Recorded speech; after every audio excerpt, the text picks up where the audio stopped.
Lahamai Kako, welcome everyone to our Joint Action Committee meeting. Today is Tuesday, May 23, 2023, and we mahalo everyone for being here with us tonight.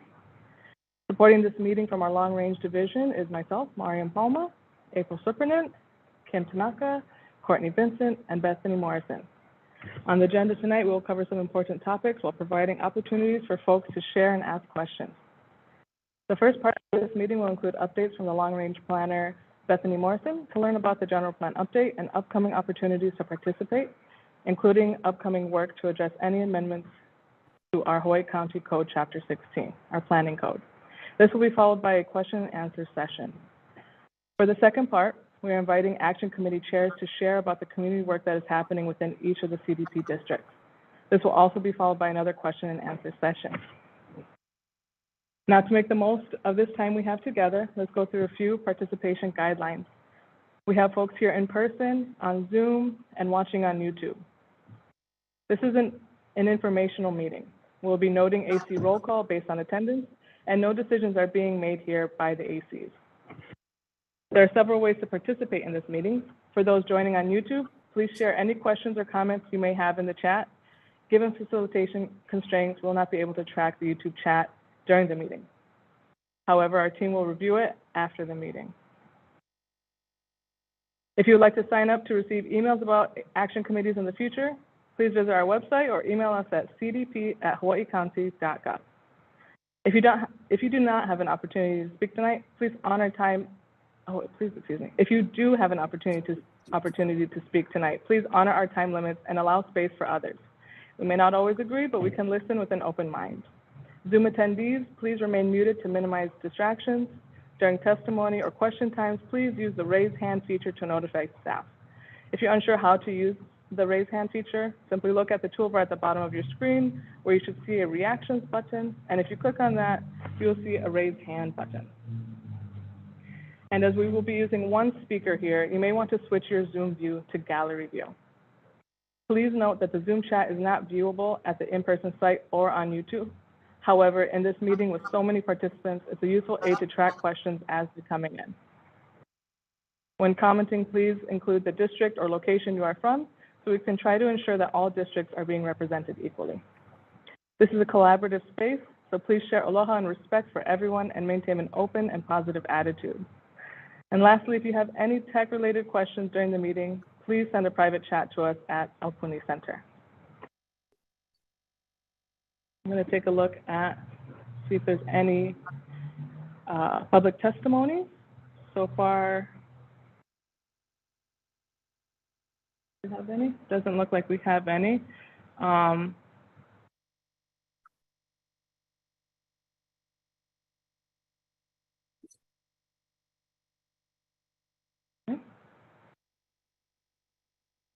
Okay, so we're going to move on to the, oh, hold on.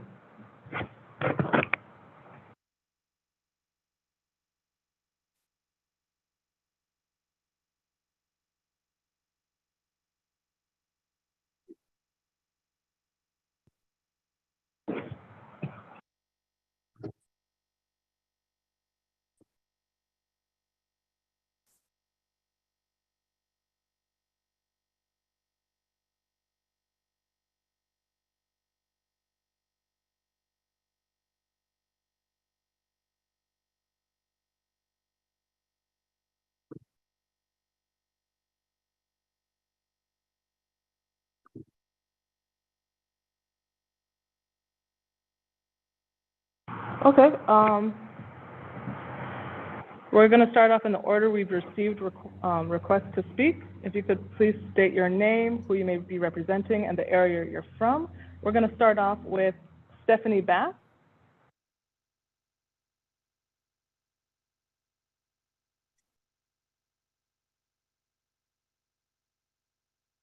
Stephanie, if you can hear us, are you ready to give testimony now?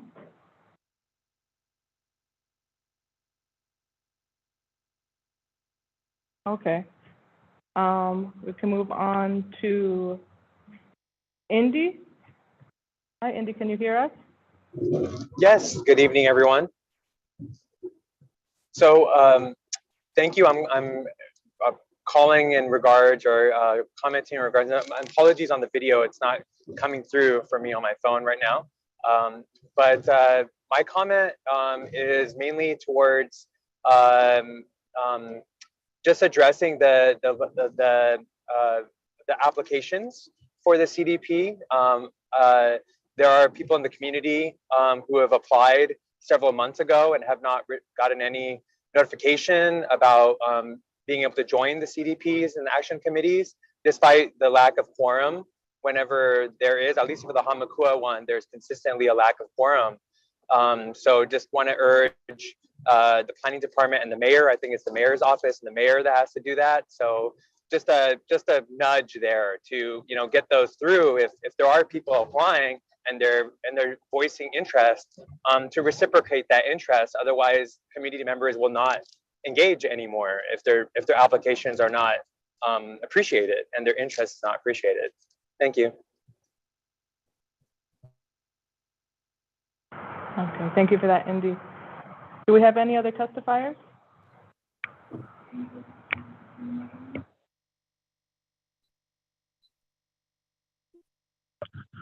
Stephanie, if you were wanting to testify now, can you hear us now?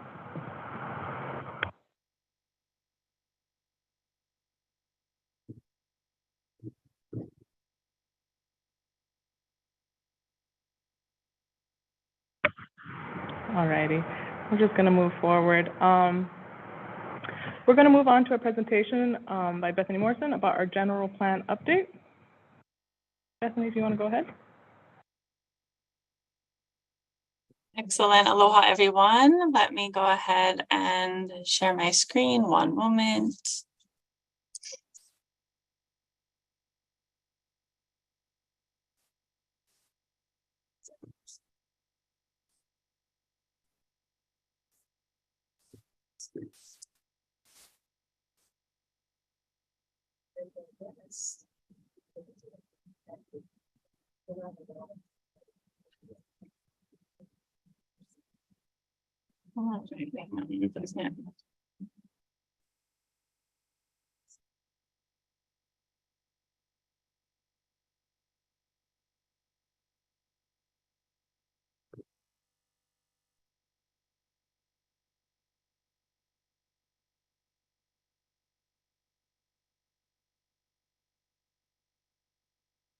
Okay, can everybody see my screen?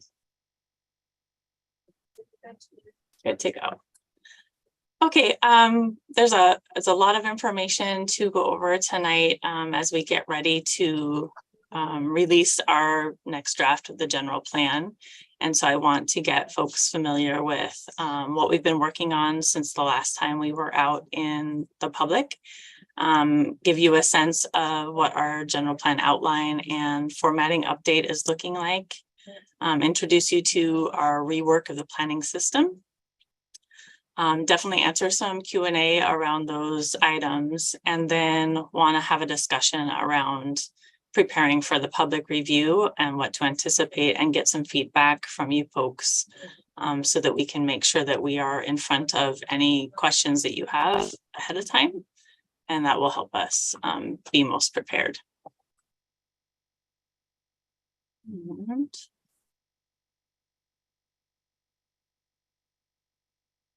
So where we are now is somewhere between phase 4 and 5 of this slide.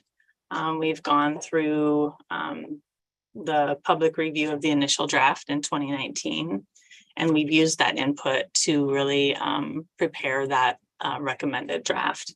And then phase 5 will be coming this summer, where we get out back into the public to get some feedback. This slide is a little bit complicated, but I wanted to share with you folks for those who have not been participating, and give you just some context about what we've been working through. We began this process in 2015 to update our general plan, which is currently the 2005 version. And we came out with a draft, public draft in 2019, summer of 2019. Where we went out and did pretty extensive outreach to get feedback on that draft. And so this slide really represents the comments that we received in the draft, both the total number of comments by section shown there in the parentheses, and then also some of the comment themes that we received. And those comment themes are directly driving our revision process that we've been working on since then. So just to highlight some of those things, big emphasis on clarifying authority and purpose of the general plan and also the CDPs. A lot of questions around how are we ensuring alignment between our land use and our infrastructure. And so through that effort, we've really done some work to look at implementation as well, because that's sort of where the rubber meets the road, literally and figuratively. And then, you know, really to update our languaging around, you know, today's current state of affairs, right? And so we really want to focus on how we can help aging in place, how we're addressing climate change, all of the things that really weren't discussed in the 2005 plan. And we started to talk about in 2019, but really continuing that work towards being current and up to date on our topics. And then a lot of conversation around making sure that we can implement this plan. The 2005 plan did not have a lot of focus on monitoring and evaluation. So we've been doing a lot of work towards that effort to really make sure that we are setting forth a plan that will be actualized and that we can actually report progress back on. So those are sort of the common themes that we got back, and wanted to just sort of present those to you guys so you have some context about the things that we've been working towards.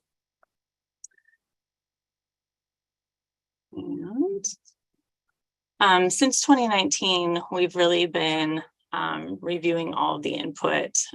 Collectively, almost 4,000 comments were received in some way, shape, or form on that 2019 draft. So that's been a heavy lift to really sort those comments through, find opportunities to make revisions, do additional research, all the things that are needed to address some of that.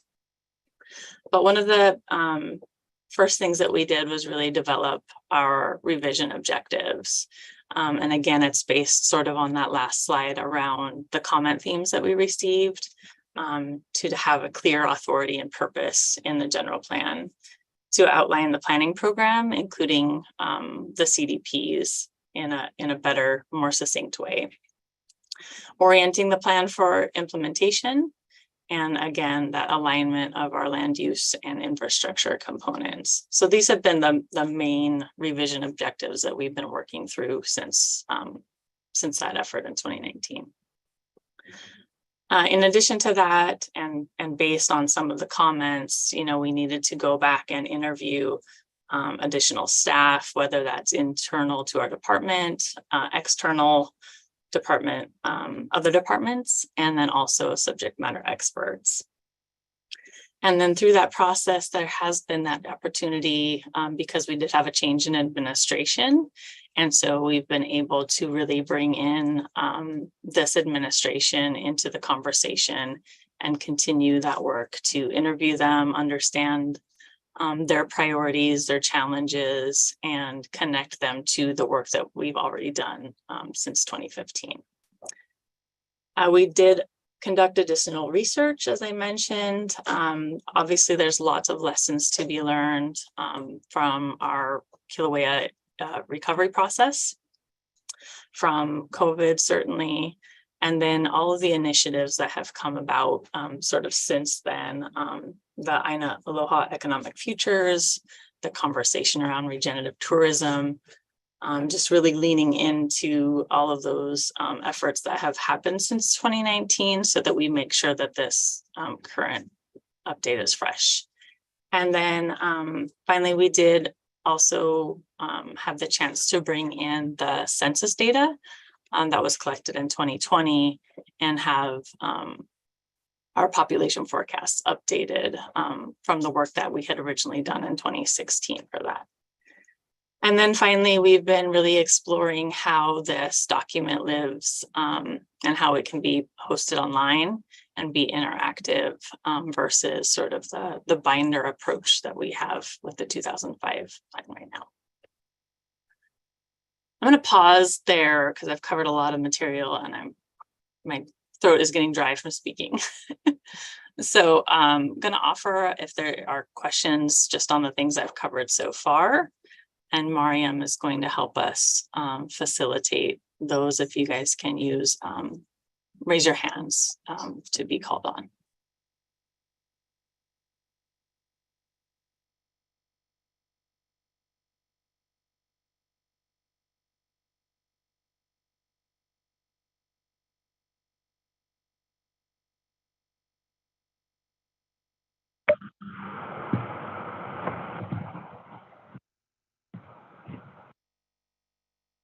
Indy has his hand raised.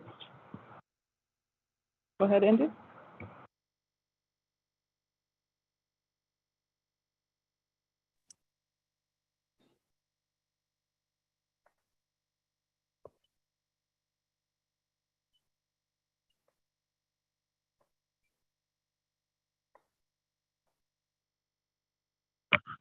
Okay, Janice, you can go ahead. Your hand is also raised now. Hi, everybody. Aloha. I was wondering that 2019 draft, was that ever presented to the public in any sort of way? I can't remember that. Or 2018 draft, I guess it is. 2019, yeah, we had quite a big public push to get, again, almost 4,000 comments in. So that was presented in workshops around the island in every community that we went to. And I could get more, if we need dates, I could get dates, but it started in, I think, August of 2019. So thanks, Bethany. But was that one that was online? You said you went to communities. I can't really remember that. Did you also take comments online, or what was that? Absolutely. Yeah, we had a variety of ways that people could provide comments. We did workshops in each community, and then we also hosted in Hilo and Kona, we did subject matter topic focus workshops where folks could dig into specific subject matters as well. Okay, so I must have been there. So that must have happened in like earlier than that, correct? That was more like 16 or 17, something like that. No, that was 2019. It was at Yeah. 2019. Okay, thank you. Yeah. And I think you were there, Janice. I think Yeah, I remember. And that was with Michael Yee. He was still planning director then. Is that right? Yes. Okay, thanks. Thank you.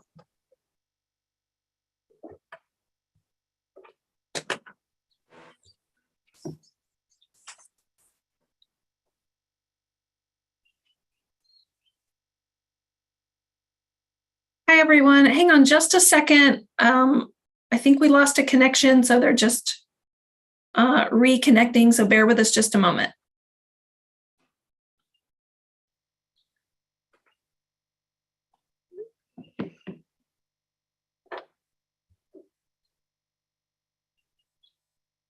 I would sing, but I'm not a good singer. You guys all leave the meeting.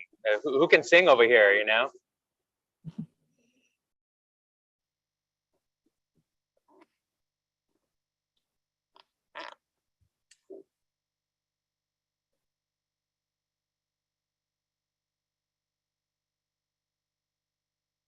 No one plays the ukulele? Sorry, guys. Yeah, our other site went down, and so we're troubleshooting with some network connections, but they should be up momentarily. And I think we'll pause on the questions because the recording stopped, and I want to make sure everybody has a chance to review it. So get a coffee, take a break. We'll be right with you.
Whoa, I've been asked to unmute.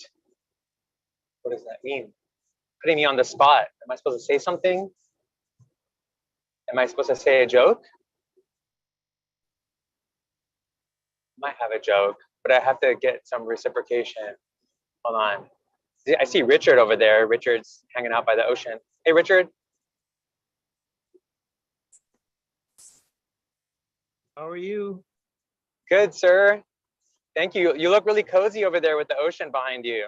Is there any wind? No. No, clear, wind. clear sky. All right, I've got a joke for you, Richard. Did you know that it was illegal to laugh really loud in Hawaii? No, I didn't know that. Yeah, it's kind of terrible because I love laughing. I love laughing, and so it really broke my heart. You know, I was told that I have to keep it to a low ha.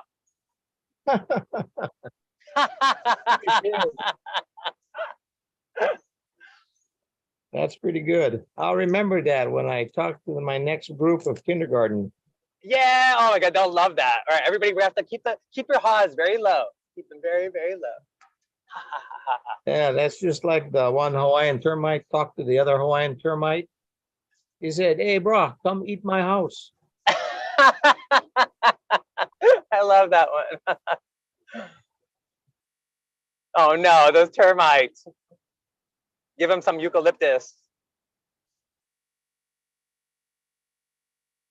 And I'll end it by telling you the story about the pregnant mouse in KTA. What happened? She didn't know there was a Safeway.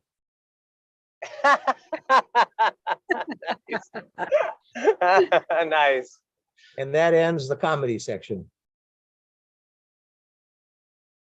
Can you imagine if all of our civic spaces started with a little bit of comedy?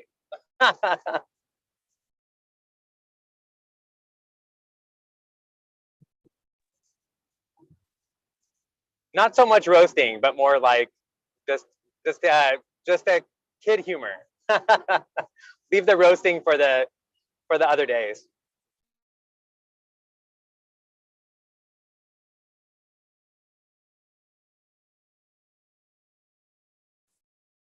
So Bethany, where are we on the agenda? We are in the general plan update. And then once we get through this and get through the questions that we can get through tonight, then we will move on to the updates from the action committee members. Okay. Yeah, I had to get called away when I just logged in, and I had some homeless property invasion matters to take care of. Oh, well, I'm glad you could join us. And actually we're sort of still right on time because we didn't have a whole lot of public testimony at the beginning. So hopefully these technical issues can be worked out in the next few minutes and we will get back to our regularly scheduled program. Thank you guys for your patience. Sounds like you did that before. I think we're getting there. Recording is back. Okay. All right. I think we're back up on this side. Can everybody hear me? Yes. Yes. Did we want to, Jojo had her hand raised. Do we want to continue with those comments? Yep, let's questions? continue. Go ahead, Jojo. Thank you.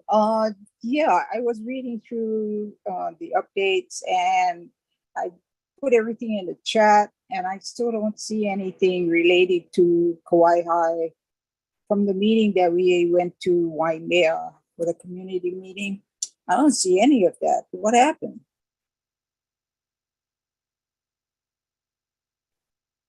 We had nothing for the hazard mitigation, nothing for the climate changes, nothing about sea level rise. Oh yeah, and our neighbor at the harbor bulldozed the stream and left his neighbor, which is a historical home, below sea level.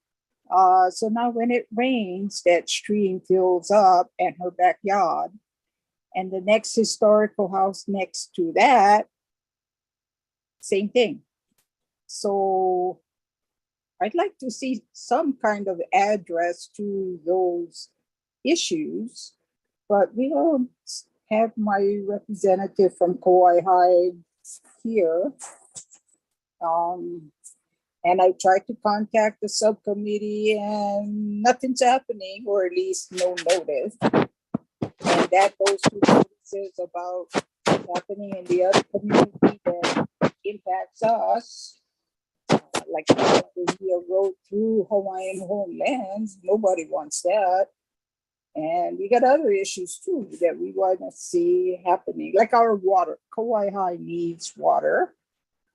And the well that's listed in the CDP is the O'Uli well.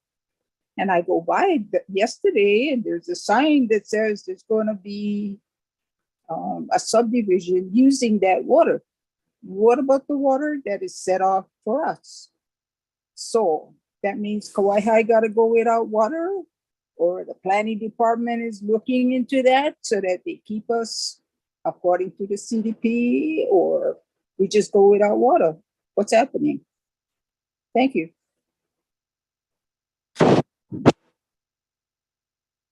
Thank you, Jojo. I'm not sure if that question was directed towards the general plan conversation or towards the CDP portion of the evening, but definitely climate change and sea level rise are all being addressed in our recommended draft that will be coming forth.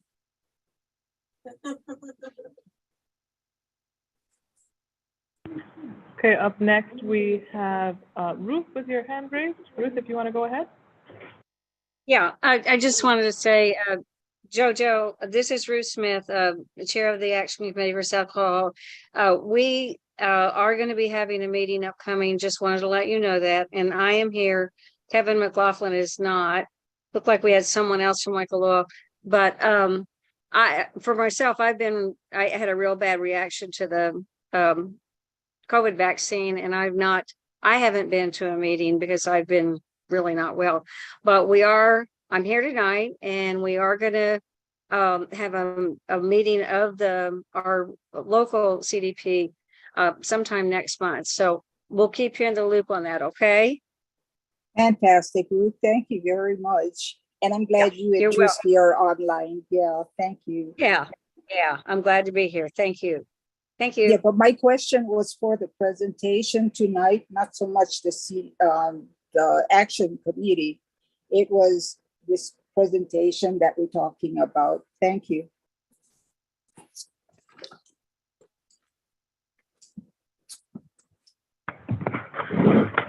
Okay, great. Janice, I see you have your hand raised again. Please go ahead.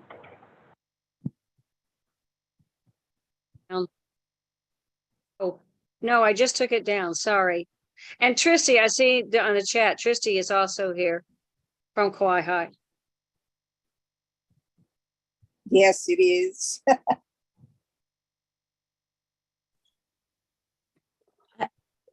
Hi, it's Janice. If there's a lot of people that are trying to ask questions, I will wait until the end. Is there a list? Because you can keep going and I can wait.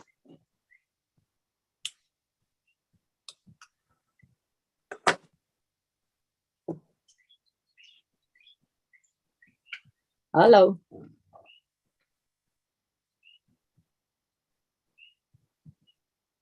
Anybody there? Sorry, I can't hear anyone. Miriam, I think you're on mute if you're trying to speak. It's muted. Okay, can you hear me now? It says I'm not muted. I don't know.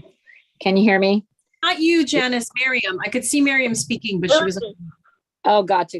Okay. Janice, go ahead. Go ahead. Sorry. This is so confusing sometimes. Okay, well, I just wanted to ask how many drafts there were going to be till the final one goes to council, and how many outreach opportunities where there'll be before the final draft that the council will see. Thanks. Excellent. So this will be the recommended draft that comes out in the summer. And then it will go through workshop opportunities where people can provide feedback. And there will also be, you know, all the typical online and different ways that we get the feedback. And then once that has completed, then all that information gets submitted to the planning commissions. Both the Leeward and the Windward will hold separate hearings to receive that information on the recommended draft and the public input that's been received. And people will have an opportunity to testify at those public hearings before the planning commissions. And then once they wrap up their process, and they may hold more than one meeting depending on what their needs are as a body. Once they complete their process, that will then go to the county council for adoption. And again, that will be all open to public testimony and public hearings. Thank you.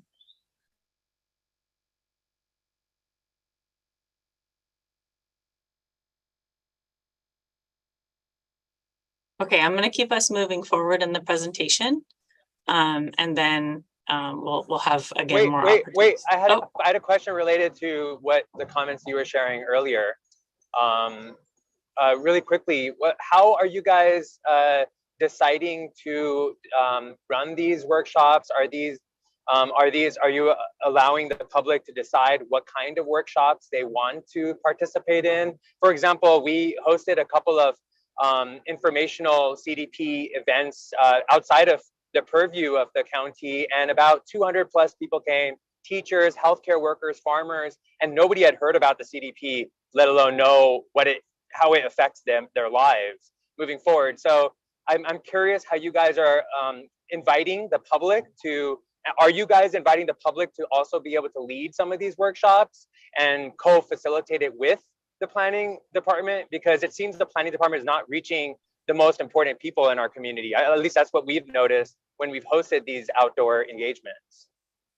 Yeah, thank you so much for that, Indy. We are going to get into that in a few slides specifically to hear from you and your ideas on that.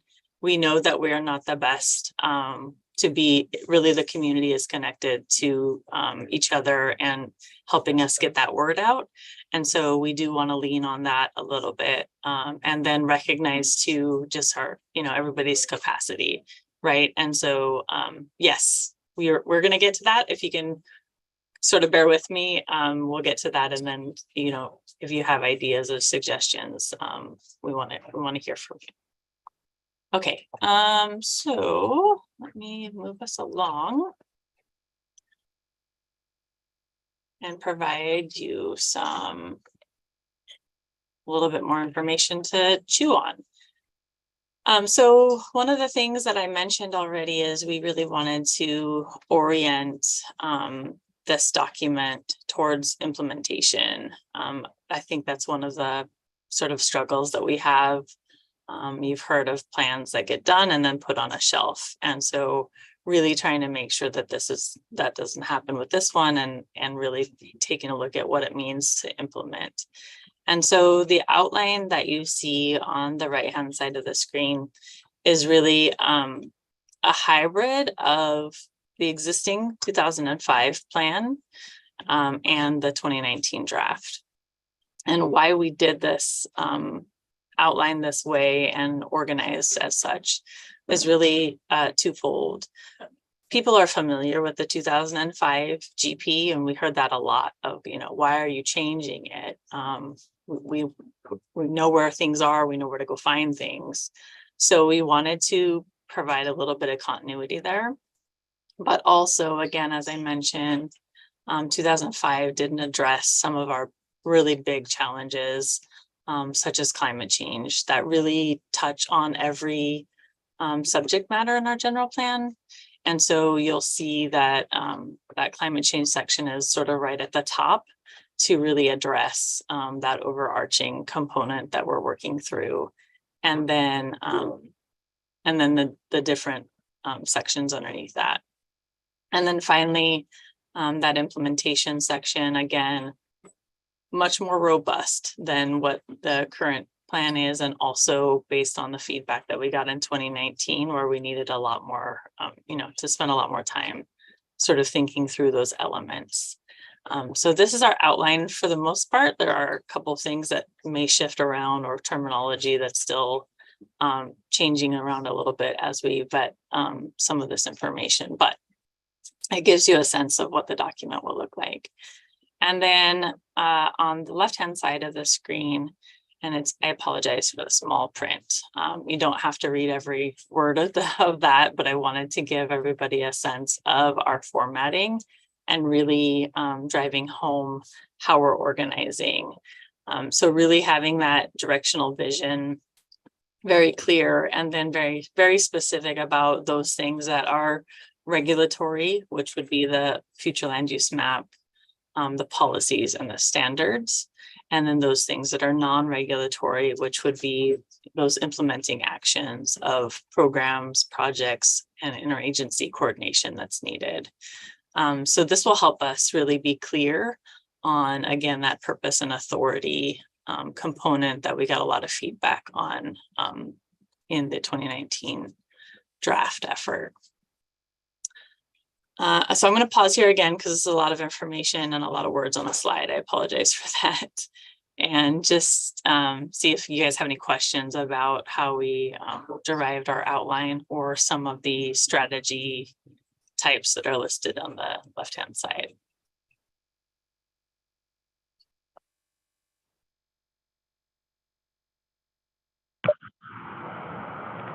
Bethany, we have a question from Uncle Charlie asking, will ACs be able to review the draft before public comments? We are not going to do separate AC sessions before the public release.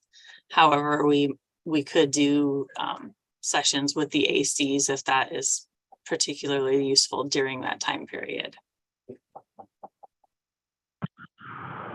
Okay, we also got a question from Janice in the chat asking, how does the schedule and creation of the general plan segue with the zoning code update, the timing of both?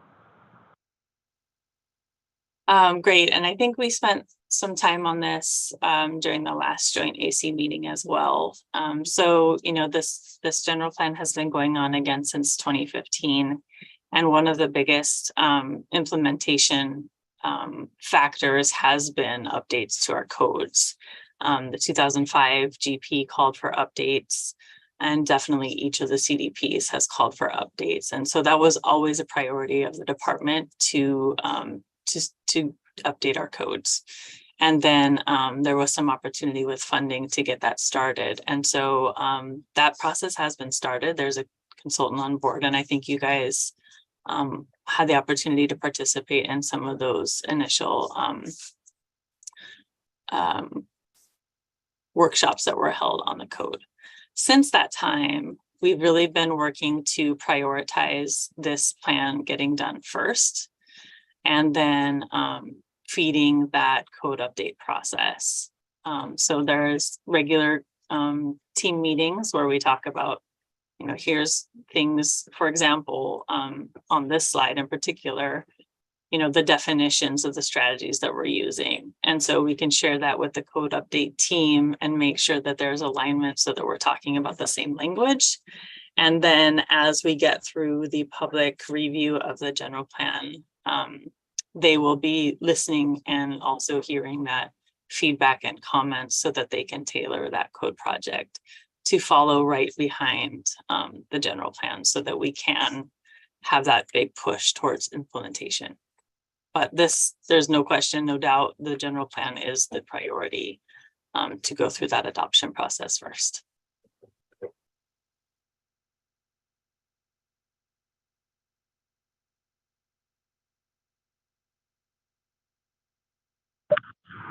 Okay, we have, just checking the chat real quick, we have another one. Another question from Richard Henderson, updates to land use map and how will it be implemented?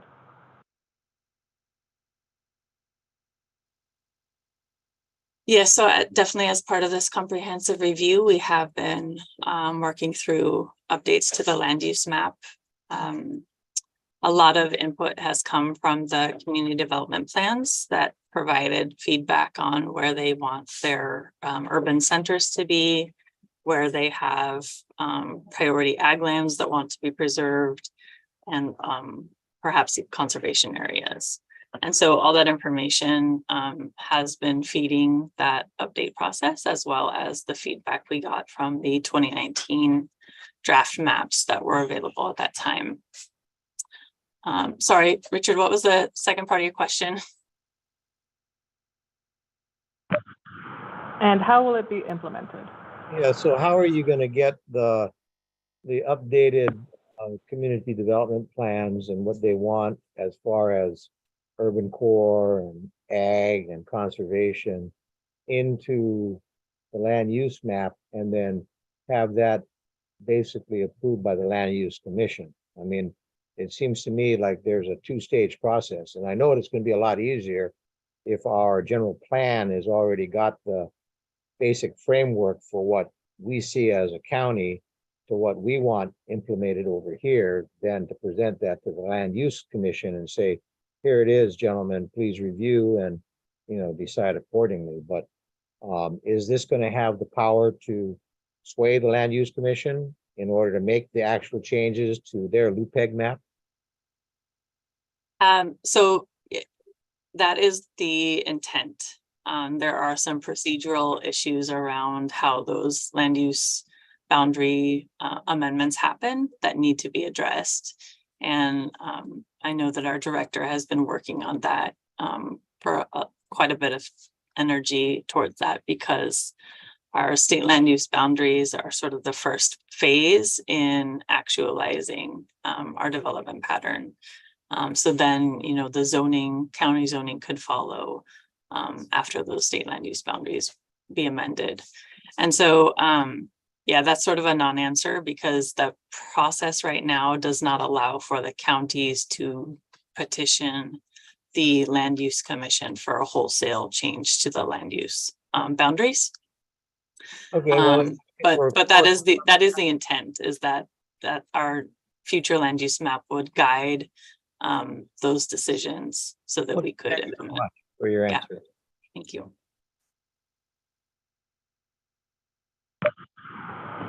Okay, we have Ruth with her hand up from the South Kohala AC.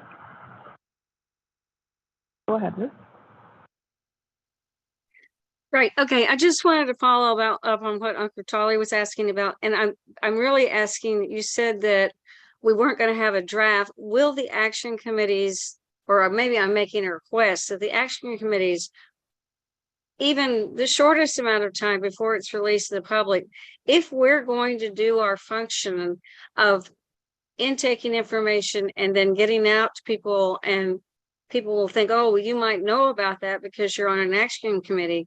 It would be great if we had it even just the slightest bit ahead of time, not necessarily a draft, but even if, I mean, whenever it's final and it's going to go out, it would be nice if the action committees had lead time. That would help if we're not going to be able to see the final draft or whatever. Are you following me, Bethany? Are you getting my drift here? Yes, I am. Okay. I am. And it has to do with how we're rolling information out. And I think that that's absolutely appropriate to be sure that you guys have the information you need to help us get that feedback and connect to the community. So definitely. Okay. I just worry about, you know, the actual release of the draft will happen on a particular date so that everybody has access. We're not going to give it to a particular group, you know, ahead of time, but getting the information ready, getting the schedules ready, all that information can definitely be made available so that you guys can help us facilitate that. Yeah. Okay. Thank you. Okay, we have a question in the chat from Ton Keeney. Will we be seeing an entirely new general plan, and how will changes from the previous plan be made clear? Thank you for that, Ton. Yes, that is one of the questions that we know we need to address. And so we will be addressing that as, again, sort of rolling out information ahead of time so that people understand what they are going to be reviewing. It will be a new draft. And then we will also be having information around those changes that have been made. Yes. Thank you.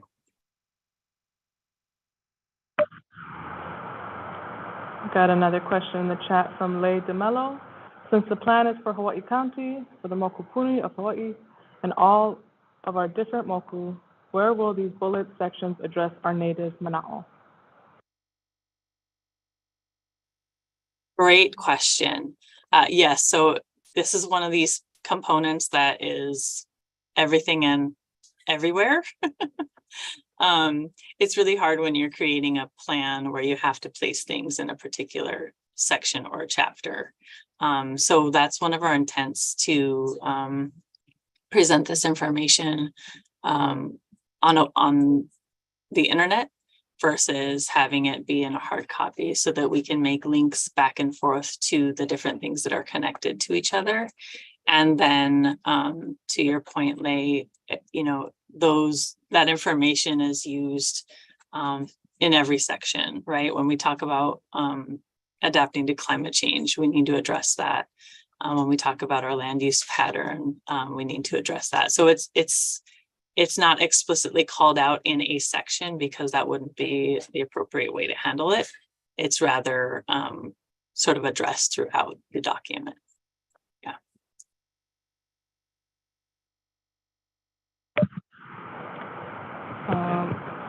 One more question from Uncle Charlie. Should the directional vision also align with the state constitution regarding native protections and values? Should it be stated? Yeah, I think that's a good point. And I think it is reflected in the work that we've been doing. There is some feedback that we've gotten around, do we need to restate state law or statute that's already in existence? And I think the team has taken that to be, if it's important enough and we don't want it to be changed, then we need to state it. But I look forward to getting more specific feedback on that as the draft comes out.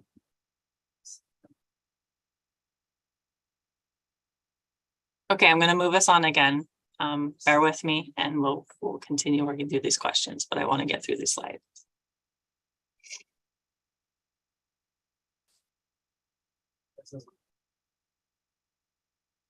Okay, so this is another area that we've been really focusing on. So to the left, excuse me, let me get a drink of water. To the left, you'll see a diagram that exists in our 2005 general plan that outlines how these efforts are connected. And to the right, you'll see our proposed revisions to that diagram. And so we're trying to be very explicit in a few different ways. One, how we talk about the plans and making sure that people understand what these plans are. And so you'll find in the upcoming draft that these plans have definitions, they have purpose and content laid out in the plan, so we know what we're talking about. And then you'll also see the direction of arrows, in particular for this group, the arrow between the community development plans and the functional plans, and that it goes both directions. The intent, I think, has always been clear that we would update things as we get through our community development plan process, where we learn about, issues such as what Jojo raised about water in Kauai High, and that information would then feed into the update of those functional plans so that they are learning from that effort. And vice versa, where there's updates to functional plans, that there's a connection down to the community level to get that feedback and continue that cycle. So we were very intentional about the direction of our arrows in this diagram to show that there is learning opportunities between these efforts. And then just being clear about sort of our our permitting process being one, and then our budgeting process being another output from these plans.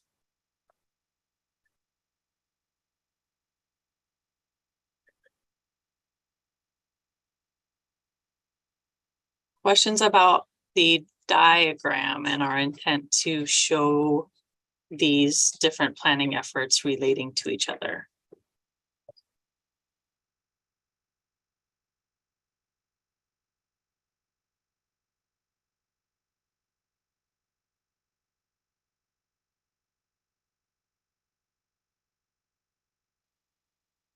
Okay, I'm going to keep us moving along.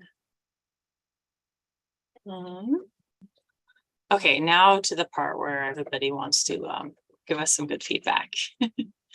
As I mentioned, you know, we are getting ready to, we're already making the plan for what that public release looks like.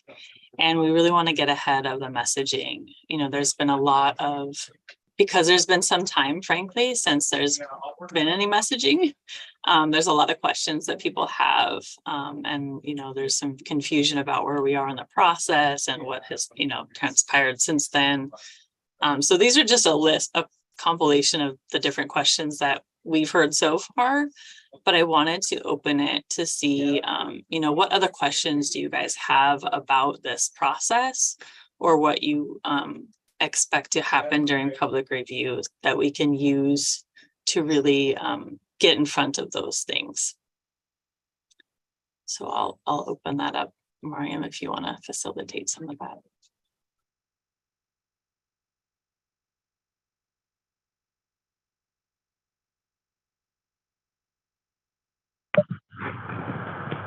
I have Leila Kealoha with her hand raised. Leila, you want to go ahead? Sure. Aloha, everyone. So I just wanted to find out, are you folks planning on going into the different districts to host like public meetings that share out the information and receive feedback at that time? It's not clear yet how many community meetings we will be hosting, but I do want to hear, you know, if we don't have capacity to do a meeting in each community, I want to know sort of what the desire is. It could be smaller meetings, it could be Zoom meetings, like there's a lot of options. But I don't know that we're going to have the level of resources to go into each urban center, maybe around the island. That's up for discussion. Yeah.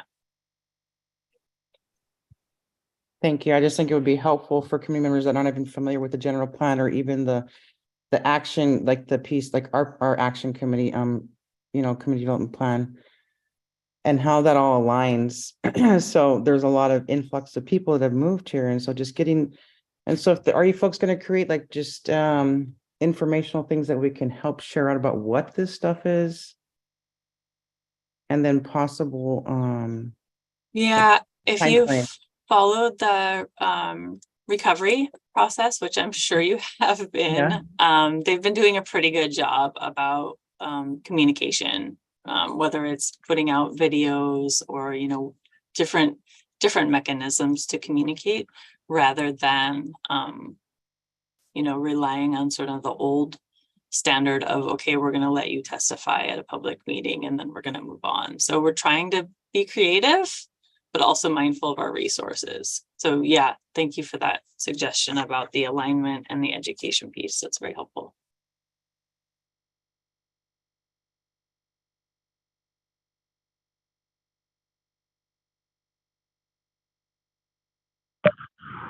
We have Indy with his hand raised. Indy? Yeah, hi, thank you. So we've done a couple of these events, and actually the council, a couple of the councilwomen have actually attended we call them civic action rallies. And we hosted them in relation to the particular types of communities. For example, in Puna, there's a lot of intentional communities. So we hosted it with the intention to bring in all these eco villages and retreat centers and have them start to participate in the process, understand local governance and how they can participate in it. We did another one in Hamakua and focused on the farming communities and invited all the farmers and healthcare healthcare workers and teachers that are really suffering and struggling right now.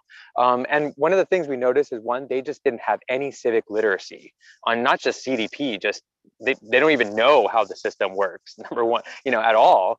And then the other thing was, it was exhausting for us to host this. Like we didn't get anything out of it, like in terms of like, we didn't charge people. It was a free thing. We engaged everybody. We even created spaces for the Native Hawaiians to share their intentions and their needs and their concerns as well. It was really beautiful.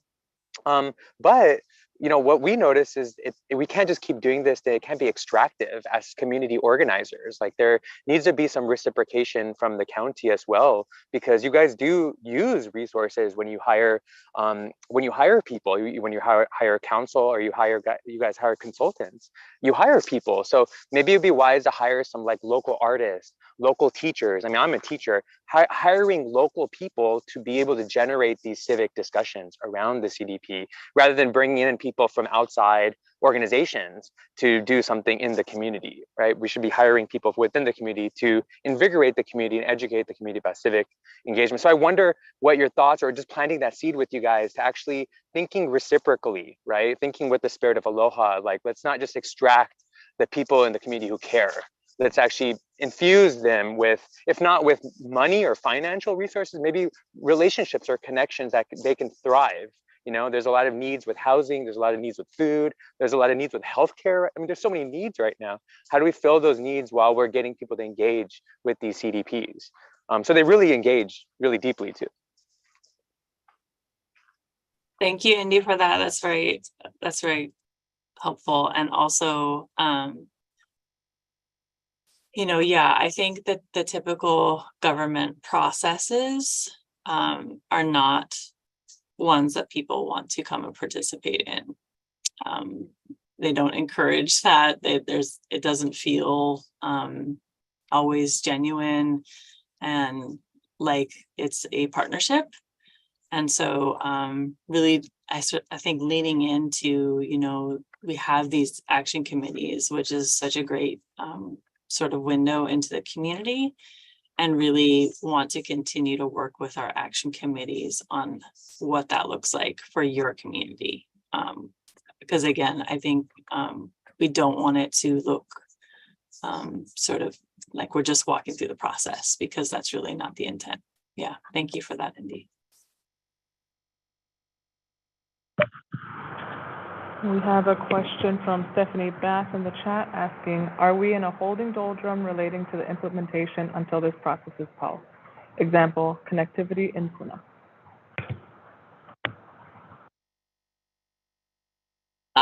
So no, we have not been holding anything back if there was alignment between CDPs and even the existing general plan still provides us all of our guidance that we're using today, and so is still being used as a decision-making tool.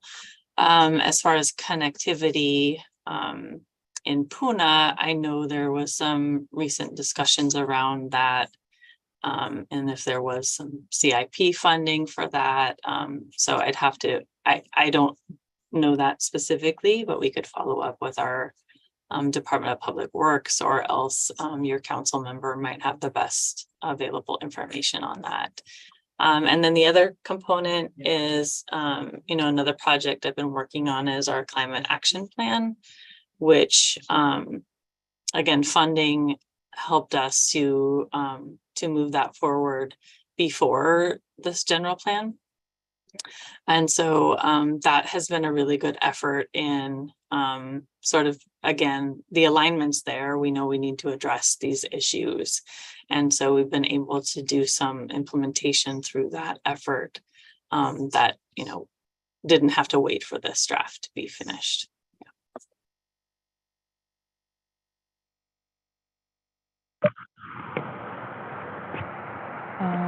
From Leigh DeMello in the chat, will the planning department utilize the same platform as Puna Recovery? Can I ask what platform? What you mean with platform? Social media. Yes, so we are working with our recovery team. They're in our department. And so we've had some meetings around this effort around exactly that. Like, what do the social media posts look like? How can we get the information out there? I don't know if you've been working with Jen Myers from that group, but she is phenomenal and has a lot of background in media. So yes, we are utilizing her to help guide us there. But I'm open to suggestions if there is room for improvement. In the chat from Jason Masters, would it be appropriate for, and if so, will there be time for action committees to make a comment on the final draft? Yeah, there will definitely be time, and it is appropriate. I think the question is, how do we facilitate that?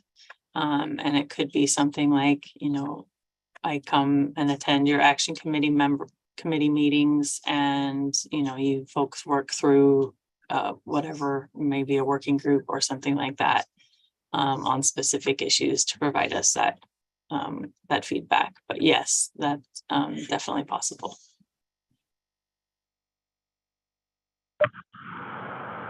From the chat, we have Christine Kaihua. Where's it going?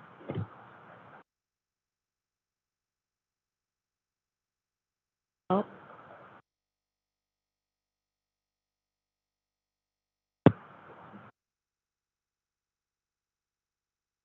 Sorry, 1 second, I lost it in the thread.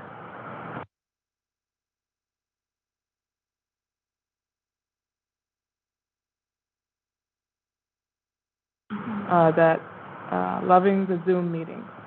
So a little feedback there. From Ruth Smith in South Kohala, can you send out info of the climate action plan that you mentioned? Is it final? Yes, you should have received it. We sent that information through the CDP mailing list, but we will resend it to make sure that you folks get that opportunity. It is still open for comment for another week.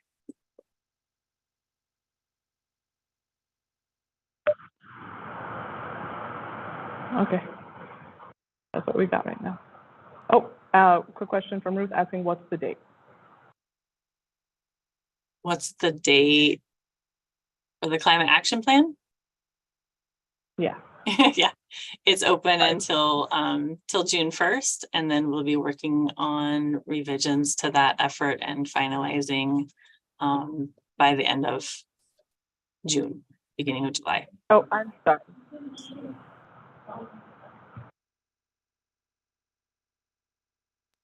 Okay, so I also want to engage you folks on how you can help. And it sounds like you're already like tuning into, how can we help spread the word? Can we have individual meetings?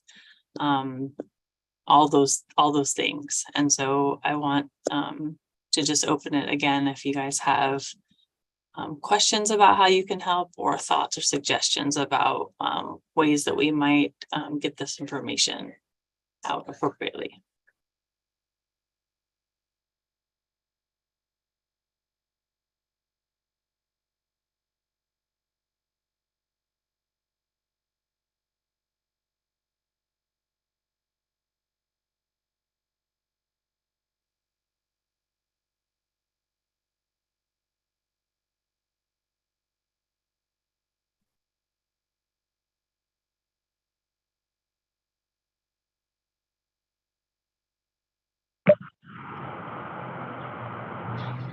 We have Uncle Charlie with his hands raised. Uncle Charlie? Yeah, thank you. Should the ACs be considering maybe creating subcommittees so that we can take it out ourselves? In between the time that you're scheduling your own, and because I guess there's a lot more latitude for the ACs to work in the community setting if they can schedule their own time. And so I'm just wondering,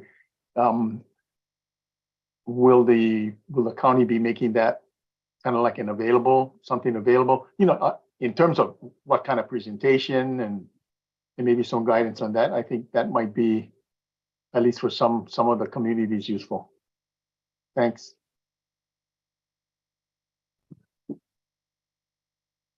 Yeah, thank you, Uncle Charlie. I think that's a great idea as far as sort of, what do we call it?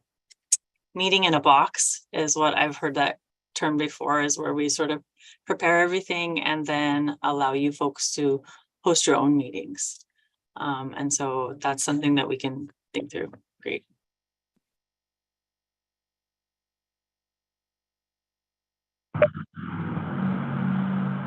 We have Ruth Smith from South Kohala with her hand up. Ruth, go ahead. Okay, thank you. I'm just, I think that what I'm hearing, and from even what Uncle Charlie just said, there's not a problem with the Action Committee having a public meeting where they get input, is there? I don't think there is. Right? No, there'd be no problem. You just have to create the agenda and follow Sunshine Law. Yeah. Right. So basically what I would say is that, I mean, I think anyone that's sitting in on this meeting has a certain level of commitment or they wouldn't be here, So I think we kind of stand ready to help and do this. And it's actually has historically been one of the strong things about, using our various areas of action committees to really do and promote and help people understand. And the other part is that the people who live in that area are still there and still known in the community. So if someone can't make a particular meeting or something, they know they can follow up. So I really encourage you to, and I know you're more than happy to do this, but to use us. So thank you.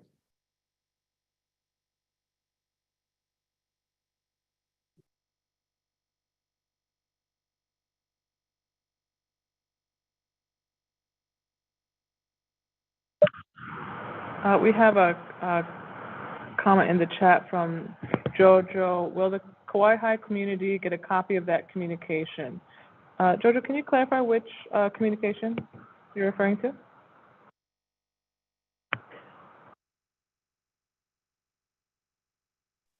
I'm sorry, what was the question? You left a comment in the chat asking, will the Kauai High community get a copy of that communication? I just want to clarify which communication you're referring to. Well, there was a discussion about the ACs getting a copy of a document. But from our last meeting in Kauai High, nobody knows about that, even me. So I was wondering if we can get a copy here so we can share it with the community. I have now, stepped up to the Kauai High community so I can help pass the information on. Otherwise, we're kind of like outside the box. Nobody around here knows except, I guess I'm the only one trying to get into this discussions with the ACs or whoever I got to get in touch with, because they keep telling me about the problems they see. So if you could send us a document, I could spread it around. I can help spread it around so that people over here understand what's going on. They don't know what's going on or when they meet or nothing. Thank you. Thank you, Jojo.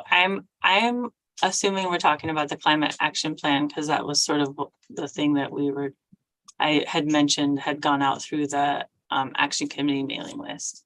So I will put a copy of the a link to that in the chat right now. And we will also resend that communication that went out around it.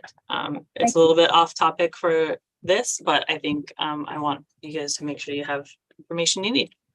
So so you can use that from the chat. Thank you. Great. We have Janice with her hand up. Go ahead, Janice.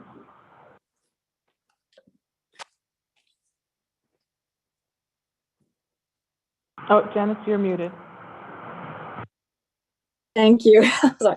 I wanted to say that as much as I appreciate the input, that Charlie and Ruth said about the ACs doing more hosting meetings, I couldn't disagree more on that point. I just think that the community, at least Kona region, has been having a hard enough time getting people involved in the CDP process.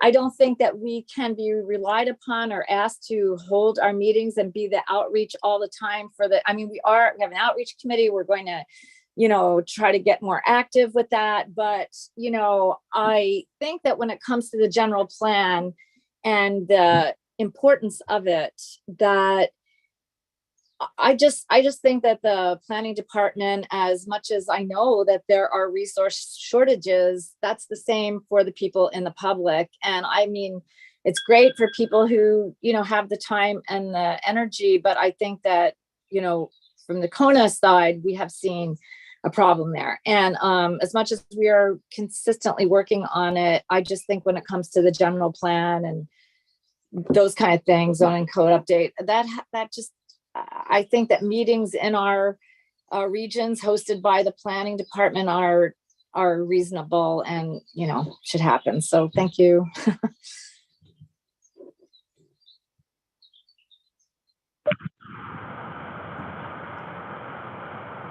Thank you for that, Janice.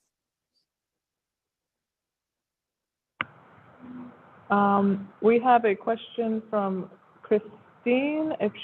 Christine, if you could re-clarify your question or.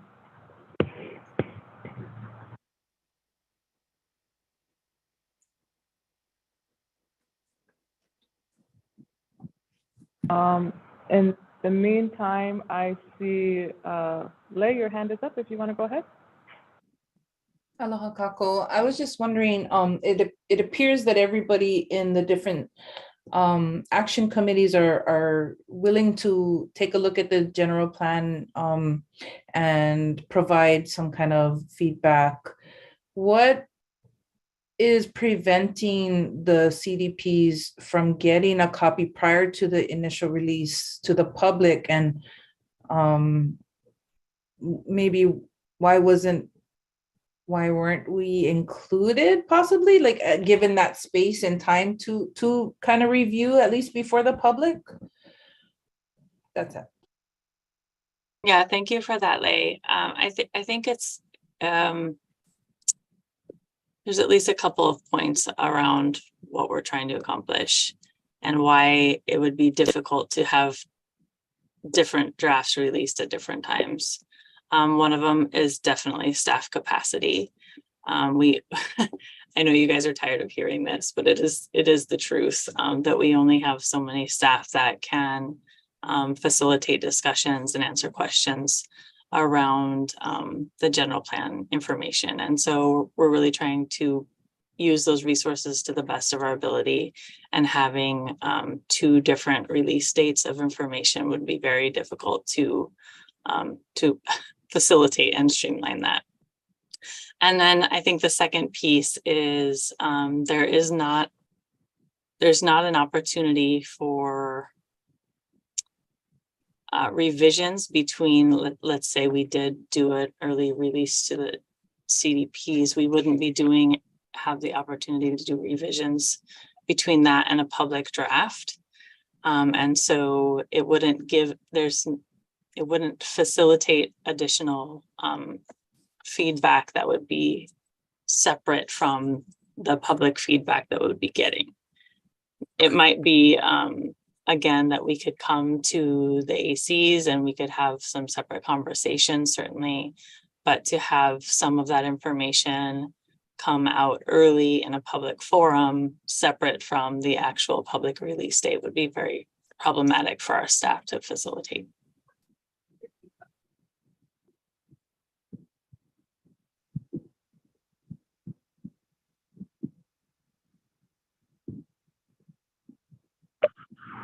Okay, I'm going to move us on. To sort of what our timeline looks like, and then we can get into sort of some of the other meeting points. So as I mentioned, this summer we will be coming out with that draft. And it will go into the fall as far as the review time and allowing for other opportunities for different meetings and the things that we've talked about tonight and gotten some feedback on. Then that next phase will be winter when it goes to the planning commissions for their review. And then hopefully they get through that process fairly smoothly and then to council by summer. So that's what our next steps are for timing on that. And then just want to keep you guys also encourage you to stay informed. If you haven't already signed up for our mailing list, encourage you to do that here. You can also email us if you have questions beyond what we got to tonight. We try and get to those in a timely way. But again, it's sort of based on our staff availability to respond to those things. And I see Layla has her hand up, so I'll do one more round of questions before we move on to sort of our upcoming Chapter 16 work as well. Thank you. I just have a question. So with planning commission, there's also the ability to give testimony when they come out with their comments, and then the county council as well, correct? Yes, that's correct. Perfect. Thank you. Yeah.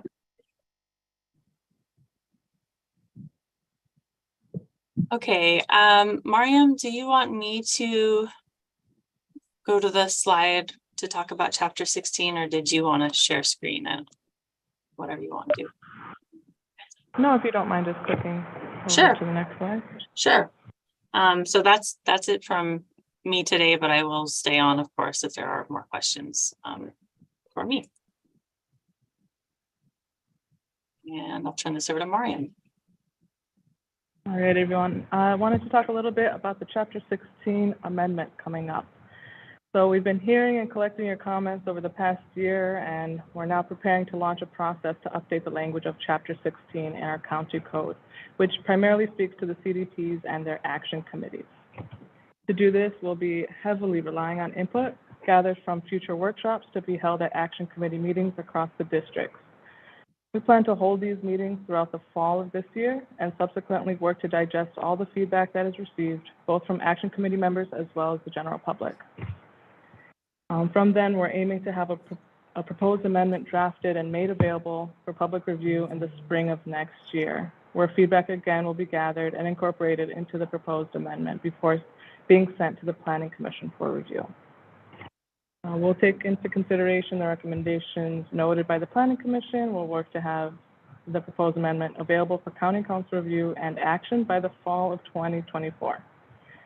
This process will result in an updated Chapter 16 that will ultimately provide better avenues of support for our action committees to accomplish their goals and objectives. I'd like to open up the floor now to any questions regarding this process or its timeline.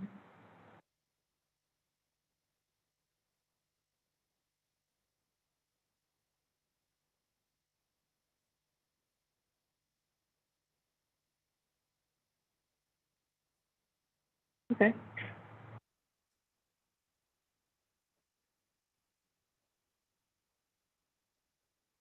Move forward. Okay, everyone. So now we can move forward onto our next agenda item, updates on community implementation per district. We prepared slides noting the updates shared from each committee during our last joint AC meeting back in February. Reporting members are welcome to use the slide and add any new updates they wish to share.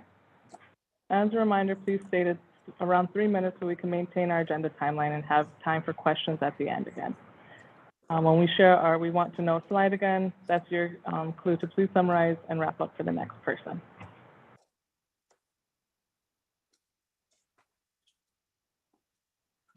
We can get started with Ka'u. I will be reading from Auntie Lena Ala's. Unfortunately, she couldn't be here today, but she sent in some updates for us to read out too. for the meeting. So we have Ka'u AC met in Na'alehu and Ocean View with an attendance of 21 and 23, inclusive of AC members respectively. We were pleased that 4 high school students participated at our Na'alehu meeting. At each of our meetings, we had updates on the Hawaii Code update by members of our permitted interaction group. One member attended the open house on January 18th and shared how she learned a lot. A second member commented that because we are such a large district, that we are not encouraged to respond because as a district, we need to have more notice. So individuals can respond in a timely manner to assure our Ka'u community can be present. Other permitted interaction groups gave detailed updates: Punalu'u, Mahana Bay, Pohue Bay, Kupuna Housing, Development in Ka'u, and Na'alehu Theater site. Details can be requested to the Ka'u AC chair. Community comments were quite lively, informative, and extensive with concerns that each permitted interaction group responded to and or will follow up with other action to report back at our next meeting. At each meeting, we invite community members to join a group that they are interested in. So far, we have had great success. They attend and or communicate to respective AC group members. Ka'u has decided to meet in each community of Ocean View, Na'alehu, and Pahala quarterly. Mahalo Lenaala Inos, Chair. We can move forward now to Hamakua.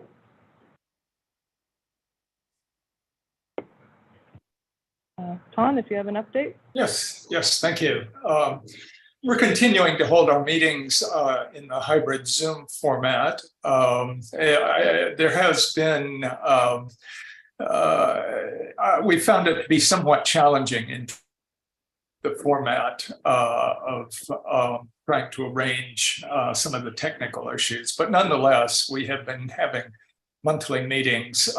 We've had multiple presentations. We have several subcommittees which are now permitted interaction groups, and one on affordable housing, one on Waipio Valley as Wahipana, and one on the Lahua Street subdivision infrastructure. We have had presentations also that are suggesting the development, in fact, active development of a public access, open space and trails community group. We've had presentations on community gardens. We've had a presentation on a planned week-long agricultural festival in October of 2024, which initially would be celebrating 30-year anniversary of since Hamakua Sugar's final harvest, but with the intent of actually becoming a yearly festival. We've identified an experienced newspaper reporter who is willing to write articles for the Hamakua Times on topics that are presented before the Action Committee. We haven't actually had any realization of those articles yet. The editor of the Hamakua Times had developed COVID and had been laid out for the last month and is recovering now. And so hopefully we'll be having articles on the presentations that we have. And it's been suggested that an important function of the Action Committee is development of community groups to focus on the various divisions of topics, which are the directives of the Hamakua CDP. This is a understandably slow process, but we've had initial progress toward, as I mentioned, development of a public access space trails group. No group meetings have taken place of that group yet. We've identified a number of people interested in a Hamakua agriculture community group. And certainly my vision has been that with the upcoming general plan release and the zoning and subdivision plan release, I would think that we would be trying to develop a community group of people who have special interest in those areas or even expertise come together as a community group to review those documents and thereafter make recommendations to the Kamakua CDP Action Committee such that we could serve as perhaps a communication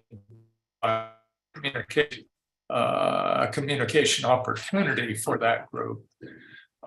So hopefully those things will be materializing in the near future. Thank you.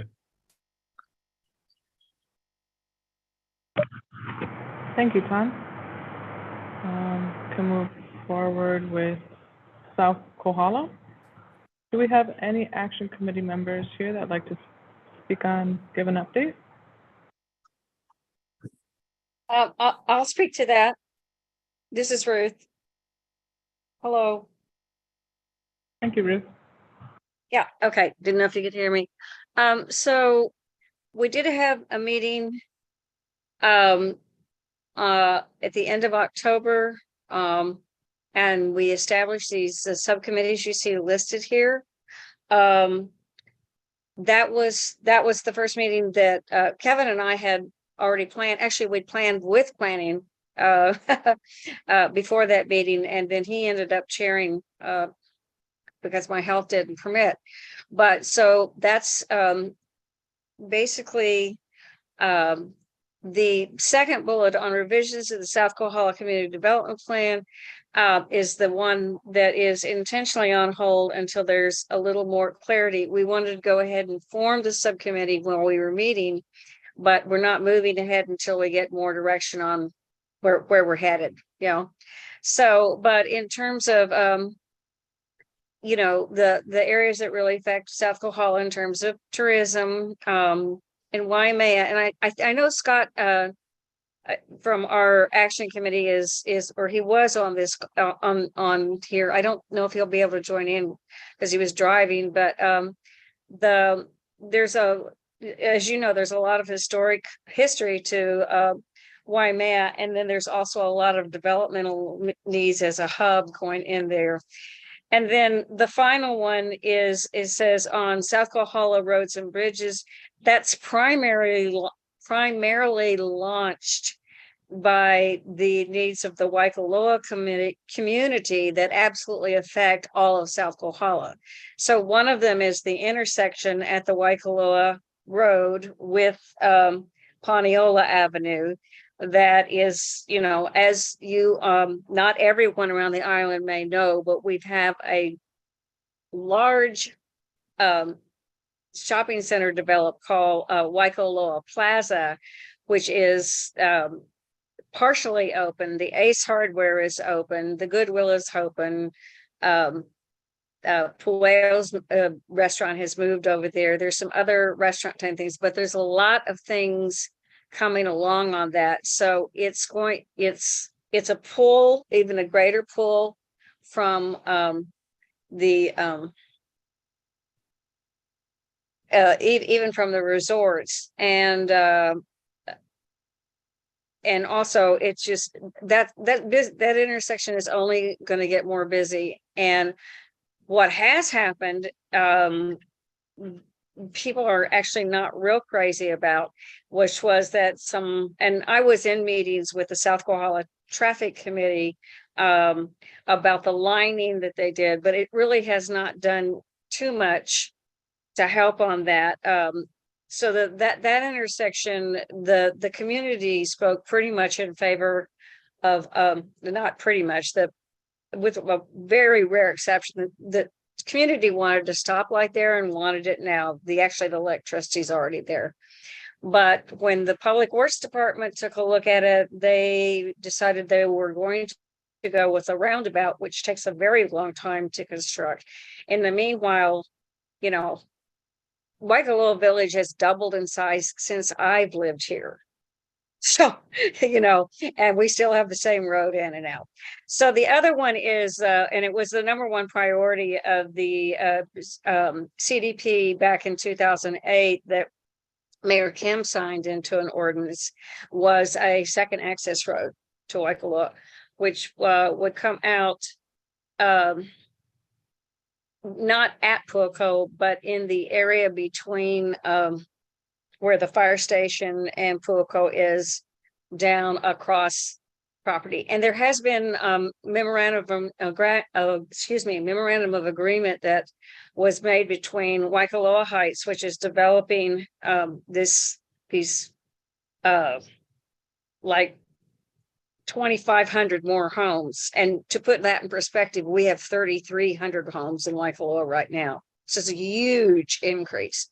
And that would go through their land across Waikoloa Village Association land and across what used to be called Puako 1010, but now it's called Kamakoa 2 or something like that. It's got a new owner, but it would take out there. And that they actually got the memorandum of agreement of May of last year, and it was to go to the beginning of May this year. I haven't seen anything come out on that, but that will be that changes the dynamic for South Kohala a great deal if that happens. So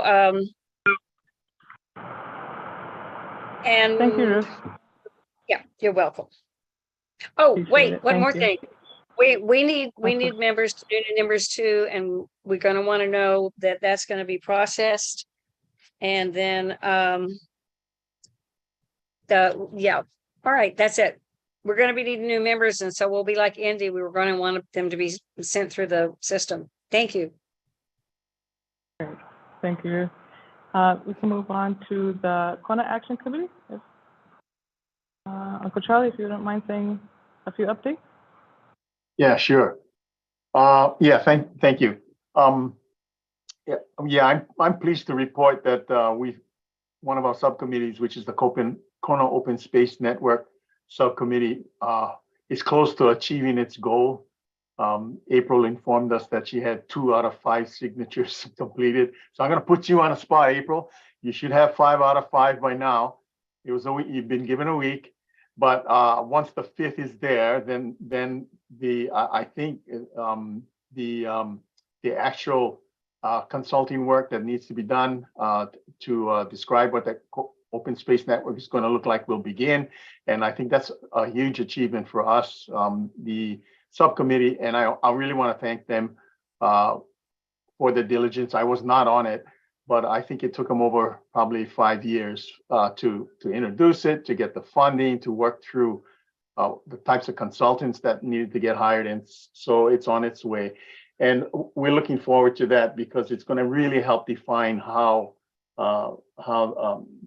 future development is designed. And for us, that's very important because Kona, as we know, it's a confined space for us, and also we have limited like water resources, especially. So I really want to aloha the Open Space Network subcommittees. We also created a new Permitted Action Group subcommittee. If everybody here online, if you like the acronym PIGS, raise your hand. But anyway, we created a new Public Interaction Group subcommittee to do community outreach. In all honesty, our action committee, we feel that we've lost touch with our community. Or let's put it another way, maybe we haven't kept in touch with our community. Same result. We need to do more community outreach. Everyone on the committee is a holdover, maybe once or twice over. And so we decided that if we're going to have something, if we're going to achieve some of the priorities that we set out, like affordable housing, we're really going to have to get back in touch with the community. So we established a Permitted Interaction Group subcommittee for doing community outreach. We also agreed that the action committee is going to commit to every other month meeting because it's been so intermittent with us.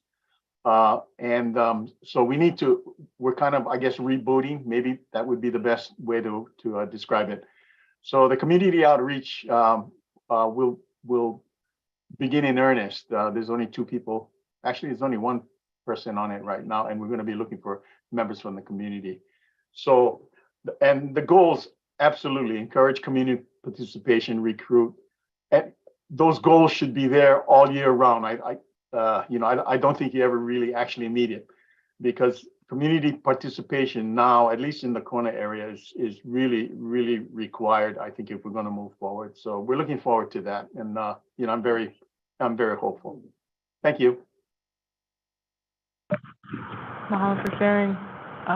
Next, we have the Puna Action Committee. Franny, if you could share some words. Sure. Thanks, Miriam. As I talked about before, I don't know if people remember what the other action committees talk about, but a long time ago with recovery, Puna Action Committee kind of formed into groups. I wouldn't say they're subcommittees necessarily, but a lot of the work that the Puna AC would be getting done is being done through what we call our RCAs. And we have the RCAs split out into various sectors. So a lot of action is happening, and it's happening more within those groups. Lately in Puna, we've had a lot going on, a lot of EAs and EISs that have come out for comments. So I've been sharing those on social media and encouraging people to send in their comments.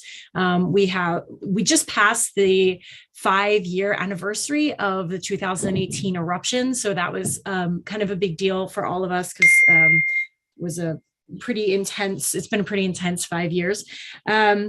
We just had a block party this past weekend, the Activate Puna block party, and we're going to be having another Puna activation event coming up in July. Those are opportunities for the public to come and learn about some of the stuff that's going on with recovery, but also some of the other things that are going on in Puna, and get involved if they want to.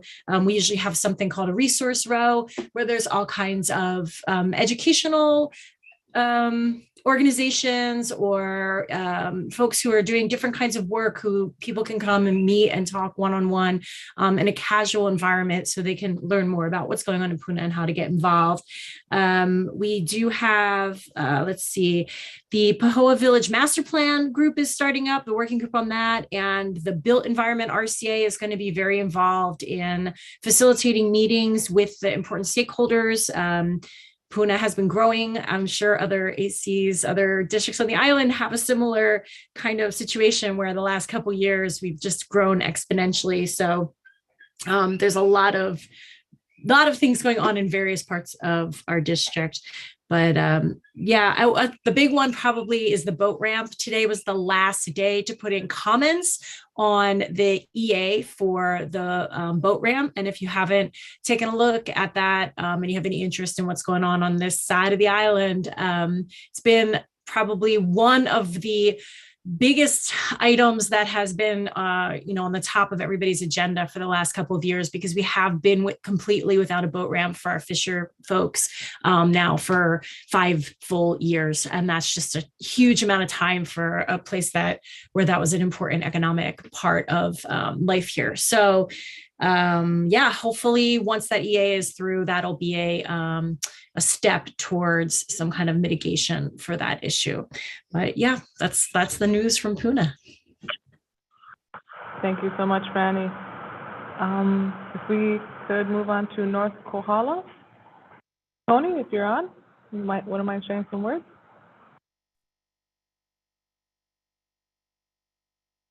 Hello, can you hear me? Yes, we can.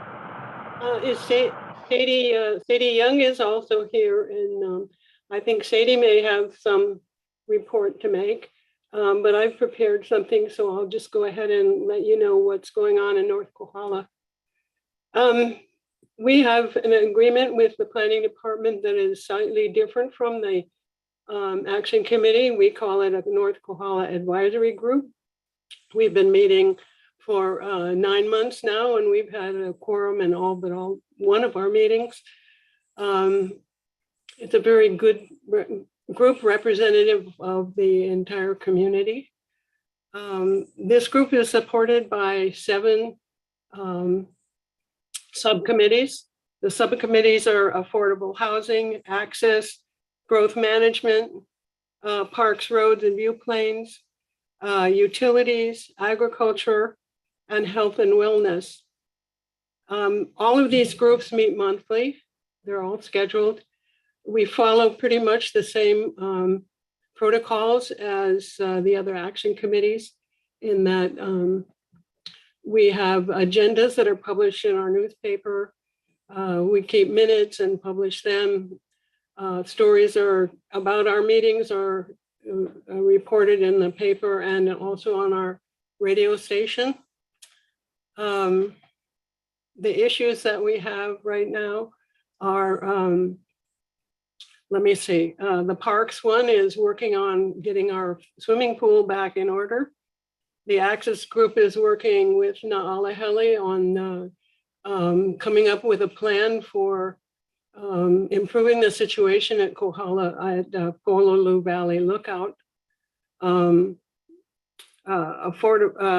Growth Management is working on a special permit and use permit amendment before the Leeward Planning Commission right now, and also working on several other issues before planning to make recommendations. Access Group is also working on grants of public access easement, 3 different ones that are now before Planning Commission committee. Utilities is working very closely with the wastewater problem and the conversion of cesspools to septic tanks. Utilities is also working with Helco on our new battery system that's underway. And agriculture just held a big community-wide festival of agriculture and local foods and Foods of Kohala, a very successful one. The Health and Wellness is also working on improving the situations. Actually, I should have Sadie do this because she's chair of the Health and Wellness. But we also have a new health clinic before the Planning Commission right now. And I think several of the groups will be making recommendations to our advisory group that can represent us before the Planning Commission. I think that's about what I have. Our advisory group meets on the last Wednesday of each month, and they will be meeting next week. Sadie, do you have anything to add to this? Just briefly, that we are recruiting to reactivate our local CERT team for community preparedness and disaster and health support services, especially for youth and suicide prevention. Thanks, Tony.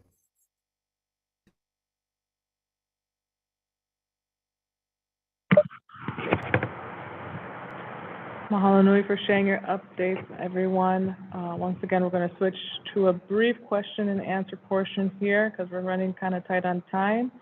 But focusing on the updates shared by our committee members, please use the raise hand feature or leave your comment in the chat.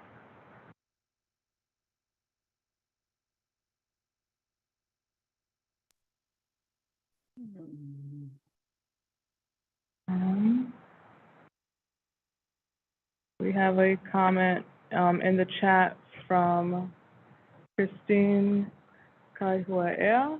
What does affordable housing mean to the people of this island? Price, size of home, type of home. Christine, is this a question? Are these questions being addressed to a specific committee or just to anybody wishing to respond? If any committee has wants to chime in on Christine's question about affordable housing.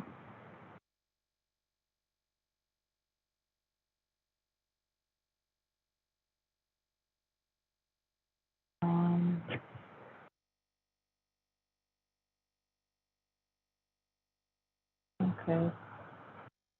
We'll move on to Margaret Willie. You have your hand raised if you want to go. Yeah, my question is to you. So what happens now? Everybody sort of shared what's going on. Is this like a dead end? Now we just know what everybody's doing, and how do we link this to government decision-making? Or is it just sort of a way for people to feel they're being heard? What makes this meaningful in terms of the county? Absolutely. So this is an opportunity for the ACs to share what they've been working on, and since this meeting is also open to the public, it's an avenue for community members to reach out to their respective ACs and see how they can be a part of these updates and these other permitted interaction groups or all these other items that they're noting. But how does the county, what are you, what represent the county? So what is the county doing to make it so that these discussions are meaningful in terms of government decision-making? I mean, I appreciate, like you heard on North Kohala, they're doing things what they can do for themselves, but what is the county doing to make it so that the aims and goals and missions and strategies are able to be implemented in a way, and sometimes in a coordinated way, whether it's with the council or the mayor? Do you write up a summary of what's going on and send it to somebody, and what's the action plan? I can try and address that, Mariam, if that's helpful. Thanks. Hi, Margaret. Bethany here. Yeah, we've been holding these joint AC meetings to create this space for AC members to interact with each other, to ask questions, to learn from one another about how to address certain challenges in the communities and that type of thing. And then, we're always listening and trying to make adjustments to our own internal processes to help facilitate that. But then today also we started to get into the conversation around the general plan update. And so we use this forum as a place to say, okay, here's the questions that people have that we need to be prepared for as we get into that public outreach component. And also, what are some of the ways and avenues that people expect and need that information to flow. And so that's one way that we've used information shared tonight to guide us into our next efforts and what we're doing there. So it kind of depends on, specifically what's happening at the time where we're holding these joint action committee meetings. I think the last one, we also did a code update and question and answer session. So it's really an information sharing opportunity. Yeah. Thank you, Bethany. You're welcome.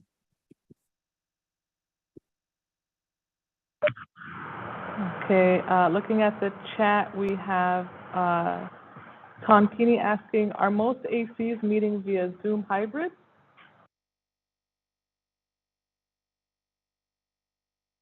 I'm just going to go ahead and say, Tom, that all the ACs are kind of doing something different. Ka'u is meeting only in person, same as North Kohala. Kona is offering Zoom. Puna also offering Zoom. And South Kohala, I'm not entirely, is Bethany or April want to chime in on if they have been? Yeah, so far South Kohala has been a hybrid format. Okay, yeah, so that's where all the ACs stand on. Question in the chat from Brad Kurokawa. What is the current status of recruiting AC committee members with the mayor's office and the planning department? Mariam, I'm happy to address that if that's helpful. So we have recently received some more applications. And so from the mayor's office. And so we are reviewing those. We have some for Hamakua, Kona, and a few for Puna. We do not have any for South Kohala. So South Kohala team will be working with your AC to further get the word out about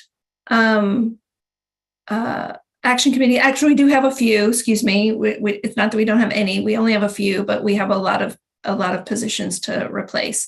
So we're working on that. So we're hope to move some names forward in the next month. And hopefully those will get to council and start rolling. So we are working towards filling those vacancies and slowly replacing some of you who have been long-term committed holdovers, and we really appreciate your service in that regard and hanging in there with us. So thank you guys.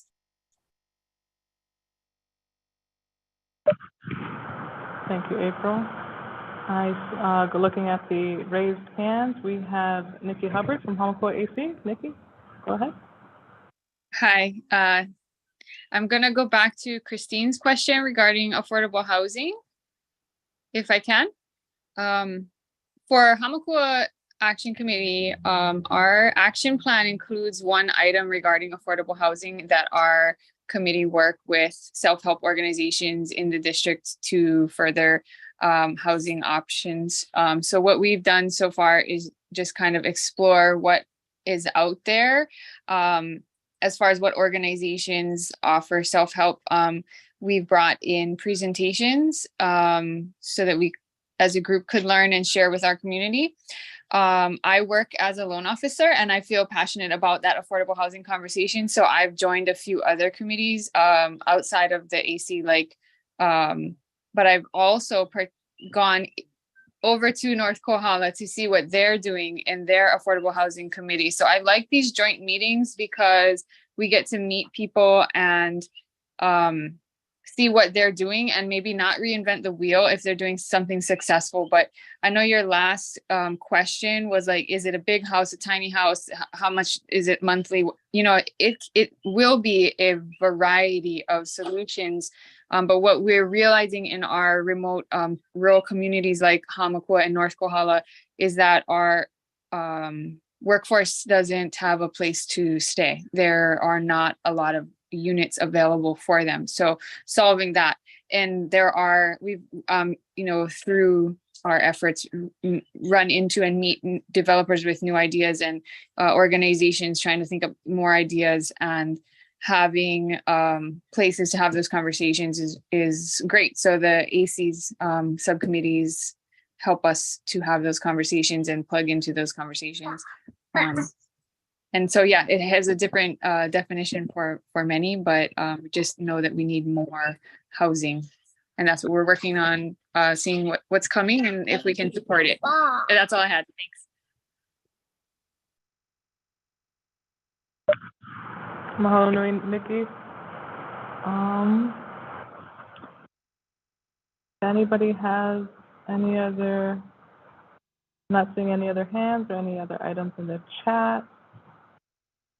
I just want to mahalo everybody for coming out tonight, for listening and sharing. If you had a comment that we weren't able to get to tonight, please feel free to send it to our email. You can email us at cdp@hawaiicounty.gov. And I want to thank you all and enjoy the rest of your evening. Ahui ho.